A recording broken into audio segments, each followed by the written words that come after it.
कर्क राशि के सभी मित्रों को शनिदेव के मार्गी होते ही रोग और ऋण से मुक्ति मिलना स्टार्ट हो जाएगी। जैसा कि आप इस बोर्ड पे लिखा हुआ देख रहे हैं, 28 नवंबर के दिन शनिदेव मार्गी हो चुके हैं और इसके होने के साथ ही कहीं ना कहीं इन सभी क्षेत्रों में विशेष तौर पर 6th हाउस से रिलेटेड जो भी फील्ड्स हैं, रोग है, शत्रु है, ऋण है, इन मामलों में विशेष अच्छे फल आपको मिलने स्टार्ट हो जाएंगे।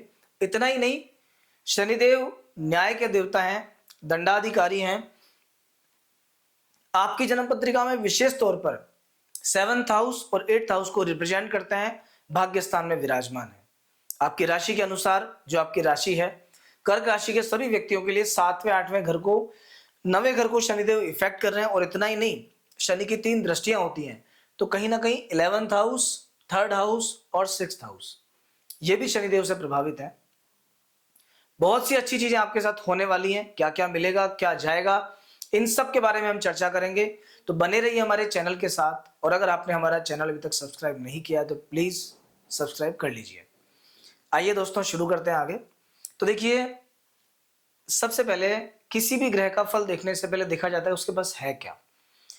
यहां शनिदेव 7th और 8th हाउस के कारक है। आपका जो व्यापार व्यवसाय है, जो पार्टनरशिप है, जो मैरिड लाइफ है, इसको रिप्रेजेंट करने वाले ग्रह हैं शनि। 7th हाउस के शनि भाग्य स्थान में गए हुए हैं। कहीं ना कहीं इस समय पत्नी के भाग्य का फायदा आपको मिलेगा, जीवन साथी के भाग्य का फायदा आपको मिलेगा। अगर आप पार्टनरशिप में काम करते हो तो पार्टनर के भाग्य का फायदा आपको मिलेगा। 8th हाउस के स्वामी है शनि और 9th हाउस में गए हुए हैं। 8वां घर होता है आयु का, आकस्मिक चीजों का, ऑब्स्टिकल्स का। यहां शनि के बैठने से कहीं ना कहीं थोड़ी थोड़ी अड़चने आपके भाग्य में आएंगी। आपने फील किया होगा इस लास्ट 7-8 महीने के टाइम पीरियड में आपका कोई भी काम वन शॉट में नहीं होगा, अटक अटक के होगा, रुक रुक के होगा। पहले उसमें थोड़ी दिक्कत आएगी, तब जाके वो काम आगे बढ़ेगा। इसका एक कारण और भी है कि वैसे भी 8th हाउस में अभी राहु विराजमान है। 8वें घर में राहु बहुत सारी बाधाएं उत्पन्न करते हैं। तो कर्क राशि के लोगों के सामने ऑब्स्टिकल्स तो कंटिन्यू है। अगर आपकी राशि कर्क है और आपके जीवन में कोई बाधा नहीं है, ऐसा हो ही नहीं सकता। काम वन शॉट में कभी नहीं होगा। लेकिन कोई भी ग्रह जब वक्री हो जाता है तो वक्री होने के बाद क्या होता है कि उसके नेगेटिव फल ज्यादा बढ़ जाते हैं। विशेष तौर पर जितने भी क्रूर ग्रह हैं, अगर कोई शुभ ग्रह है उसका नेगेटिव फल उतना नहीं बढ़ेगा, लेकिन अगर कोई क्रूर ग्रह है या पाप ग्रह की श्रेणी में आता है उसके नकारात्मक फल अपने आप बढ़ जाएंगे। तो अभी 28 नवंबर को शनिदेव के मार्गी होते ही ऐसा मान लीजिए कि नेगेटिव चीजें कम हो गई, पॉजिटिव चीजें बढ़ गई। तो आइए हम चर्चा करते हैं आपको क्या क्या मिलने वाला है। अभी सबसे पहले शनि की तृतीय दृष्टि पड़ेगी 11वें घर पर। 11th हाउस पर शनि की दृष्टि के कारण और 11वें घर में शनिदेव के मित्र शुक्र की राशि है। 11वां घर होता है लाभ का, संपत्ति का, प्रॉफिट का। तो आपका प्रॉफिट बढ़ने वाला है, इनकम बढ़ने वाली है, दोस्तों से फायदा मिलने वाला है और कुछ नए काम के विचार बन सकते हैं। काम का कुछ एक्सपेंशन हो सकता है, कुछ नए काम में आप लग सकते हो, नई चीजें आपके सामने आ सकती हैं। इसके बाद 7वीं दृष्टि पड़ेगी 3rd हाउस पर। तीसरे घर पर भी शनिदेव के जो मित्र ग्रह हैं बुध, उनकी राशि विराजमान है। और तृतीय भाव होता है मेहनत का, पराक्रम का, पुरुषार्थ का। यहां शनि की दृष्टि पड़ने से, क्योंकि भाग्य स्थान में शनि विराजमान है और यहां शनि की दृष्टि पड़ने से कहीं ना कहीं आपकी मेहनत बढ़ेगी, आपका काम बढ़ने वाला है, आपकी मेहनत बढ़ने वाली है। पर उस मेहनत के बढ़ने से उसका बेनिफिट भी आपको बढ़ने वाला है, उसका कोई ना कोई लाभ भी आपको मिलेगा। छोटे भाइयों से विशेष लाभ मिलेगा, या ऐसे सभी लोग जो उम्र में आपसे छोटे हैं वो आपके लिए भी फायदेमंद साबित होंगे। अगर आप कोई ट्रैवल का काम करते हैं, यात्रा कहीं करते हैं, आसपास घूमने फिरने का काम है आपका, थोड़ा सा इसमें बहुत ट्रैवलिंग होता है, तो ये सारा ट्रैवल आपके लिए अच्छा फल लेके आएगा। अगर आप कोई सेल्स पर्सन है या आपका बिजनेस ऐसा है कि जिसके लिए आपको ऑर्डर कलेक्ट करने के लिए जाना पड़ता है एक शहर से दूसरे शहर में, तो आप देख लेना आने वाले 3-4 महीनों में आपके ऑर्डर्स थोड़े से कंपैरेटिवली ज्यादा होंगे। पिछले 4 महीने कंपेयर करना और आने वाले 4 महीने कंपेयर करना। देन इसके बाद जो नेक्स्ट इफेक्ट आएगा शनि का, वो आएगा 6th हाउस पर, छठे घर पर। देखिए, छठे घर पर पाप ग्रह की दृष्टि बहुत अच्छी होती है। छठे घर पर पाप ग्रह का प्रभाव बहुत अच्छा होता है। 6th हाउस में शुभ ग्रह अगर बैठ जाए तो खराब फल देते हैं, पाप ग्रह बैठ जाए तो बहुत अच्छा फल देते हैं। क्यों देते हैं? क्योंकि छठा घर होता है रोग का, ऋण का, शत्रु का।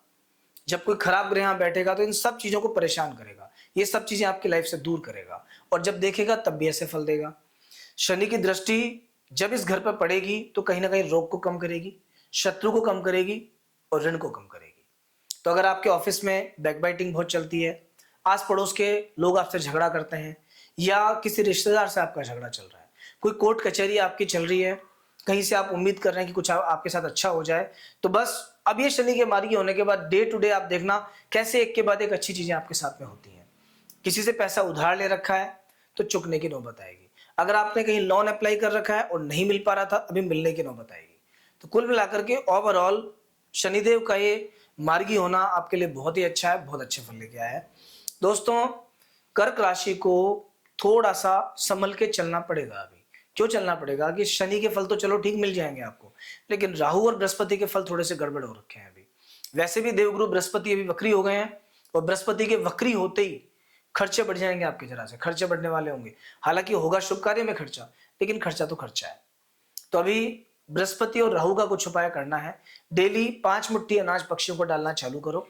और 12वें घर में क्योंकि आपके देवगुरु बृहस्पति विराजमान है, तो शुभ कार्य में खर्चा खुद से करो। आप मंदिर में कोई भी आवश्यक चीजें आप देना स्टार्ट कर दो।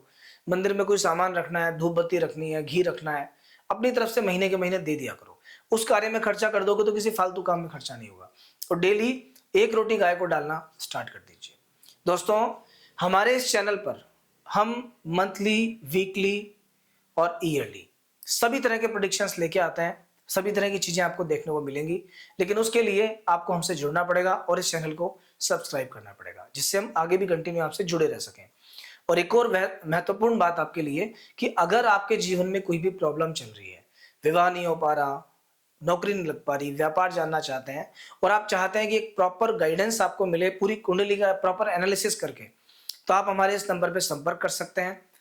बहुत अच्छे तरीके से हम कोशिश करेंगे आपको पूरा गाइड करने का और आपकी कुंडली का संपूर्ण विश्लेषण करके आपको कुछ बताने का। लेकिन उसके लिए आपको इस नंबर पर संपर्क करना पड़ेगा, और ये पेड कंसल्टेशन है, फ्री कंसल्टेशन बिल्कुल नहीं है। तो दोस्तों, नेक्स्ट वीक फिर मिलेंगे वीकली राशिफल के साथ में। तब तक